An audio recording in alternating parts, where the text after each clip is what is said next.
Hi, Greg from Plus One. I'd like to talk to you today about some of the frustrations that I had in changing the water pump on our 2012 Volkswagen TSI. It's a 132 kilowatt engine. It's a pretty basic Volkswagen engine, but come here and let me just show you some of the key features.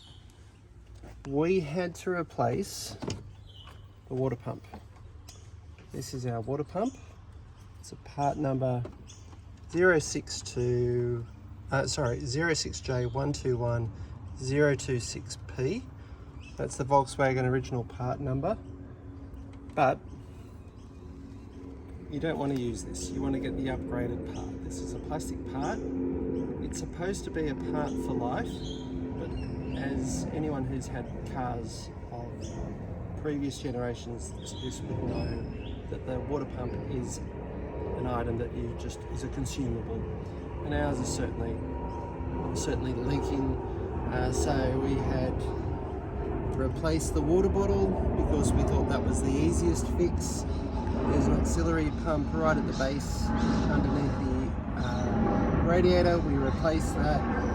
We checked hose connection on the side of the box. That was the next easiest thing. This thing, ladies and gentlemen, resides deep in underneath this engine somewhere. So first off, the plastic cover that most people see, and it's still a bit grubby, that's alright. So you have to remove this vacuum line, you have to move the fuel line out of the way. You then have to remove your oil filter.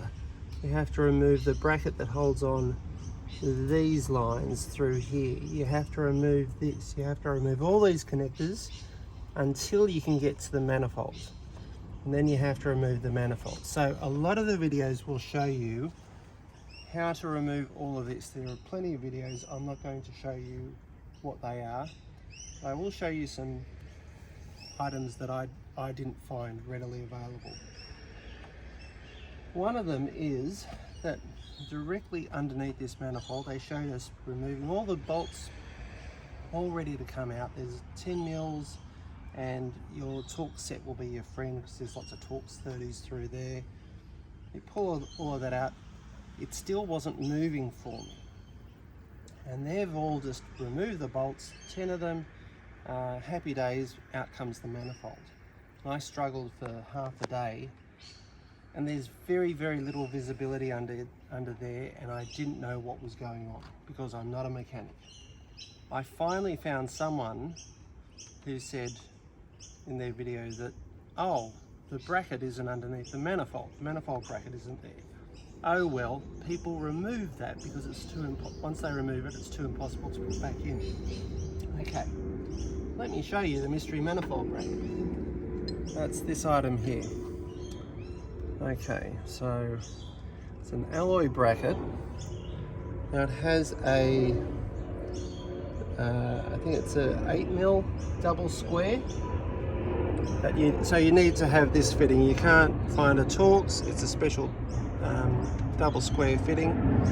Its location, just pan back to lovely Deborah, is it sits in this location just underneath the water pump. This connects into the block, and this sits onto basically a rubber sponge as a dampener underneath the manifold.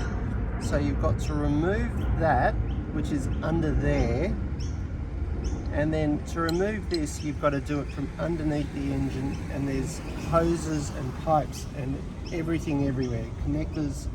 It's a nightmare. So this took me probably, because I'm not a mechanic, it took me about 3 hours to get to this and to work it all out and to get this thing out of the car. So I haven't put it back in like everyone else. The other thing I learned was that when you pull the manifold out, the injectors, try and make sure that you keep them in the same order. I think mine went back in the same order, but there was some information out there that it's probably important to keep them in the same order. Maybe I just got lucky. But what I didn't get lucky with was on the top of the injectors there is this little baby here. It's a little 3-prong plastic bracket, and it sits on the end of the point of the injector goes through. These clips sit around a little collar.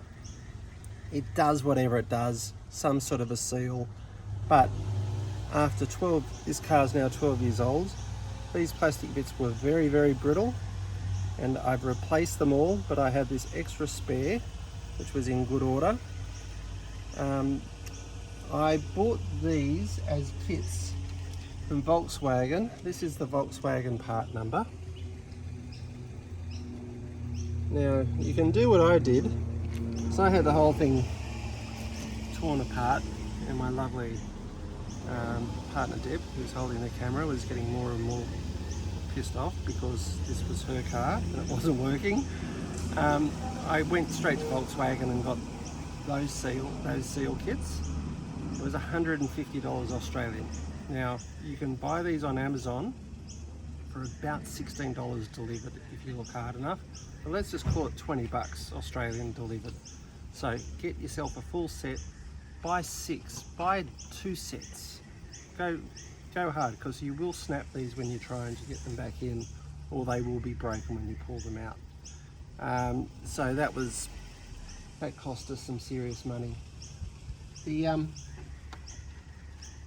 one frustrating thing with the Volkswagen clip system is that if you have a look in here, Deb, these clips require pressure in opposite directions. I haven't put these back on because these are very large. They seem to be working well enough, but there are specific calipers that are meant to use those. They're basically on 2 flat pads. Sorry, there's Captain Bob. Thank you, Mr. Albanese, for our new flight path. Anyway, so there are special pliers that are meant to do that job, and they come down nice and in a linear fashion, unlike these, which have a bit of rotation. So I would suggest that you invest in a pair of the proper pliers. I don't know what they're worth, $40, $50. I reckon they're worth their weight in gold. I may do with these because that's all I could find in the part shop. Other things that you'll need to do will be as we mentioned, for that bracket, you need to get a set of double squares.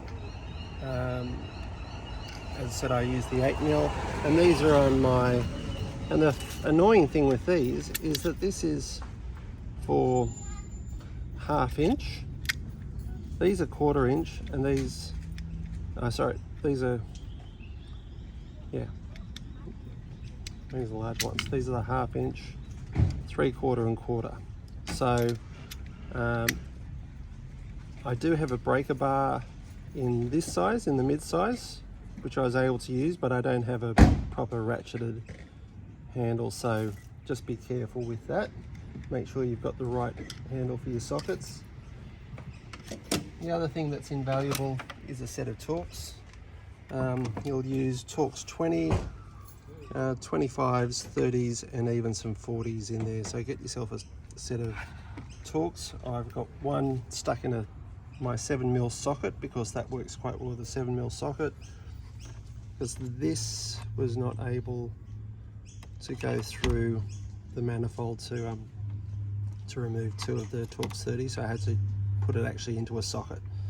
So I've got to replace 2 there just to complete the set, but that's about it really. It's a bugger of a job. It is doable. It will save you some money. So I spent approximately, even with my setback, about $320 in parts in total.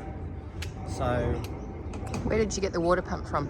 I got the water pump online, just on Amazon or something like that, or eBay.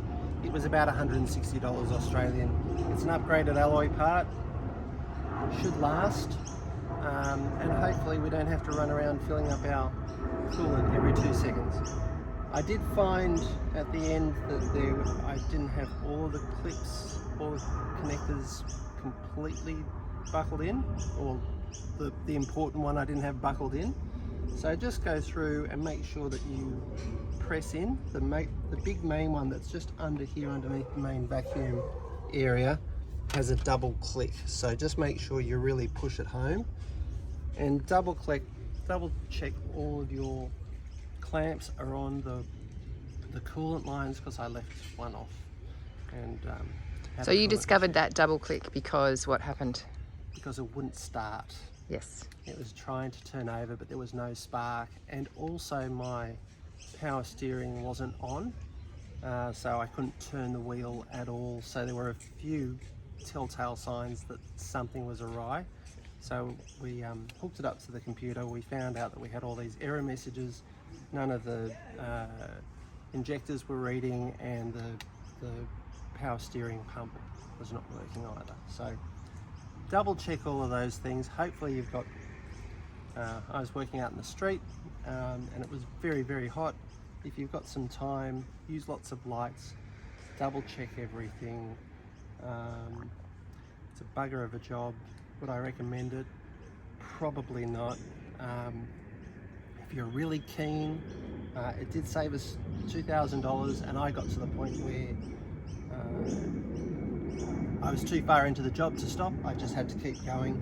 But really consider your skill level. I would say out of 10 for me as a reasonable amateur mechanic, this is a solid 8.5 to 9 job, whereas I'm happy with a 5. So all the best. Greg from +1 signing out. Cheers.